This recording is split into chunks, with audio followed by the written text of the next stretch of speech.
19 বার বিসমিল্লাহ বললে কি হয় জানলে আপনি অবাক হয়ে যাবেন। বিসমিল্লাহ মানে আল্লাহর নামে আমি শুরু করছি।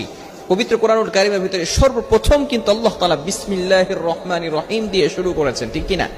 বিসমিল্লাহির রহমানির রহিমের ভিতরে অনেক ফজিলত রয়েছে।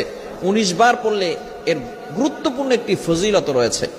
ওমর রাদিয়াল্লাহু তাআলা আনহুর যুগে রোম সম্রাট একবার ওমর রাদিয়াল্লাহু তাআলা আনহুর কাছে এসে হাজির হলেন। বললেন, ইয়া আমিরুল মুমিনিন খলিফাতুল মুসলিমিন, আমার মাথায় প্রচন্ড ব্যথা।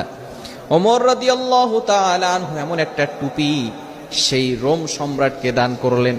সেই টুপিটা যখন মাথায় দেয় সাথে সাথে মাথার ব্যথা ভালো হয়ে যায়। সুবহানাল্লাহ, বাসায় গিয়ে সাথে সাথে মাথার ব্যথা কি হয়ে যায়?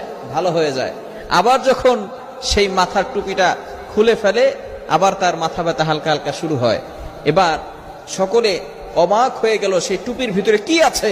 ওমর ইবনুল খাত্তাব রাদিয়াল্লাহু তাআলা আনহু টুপি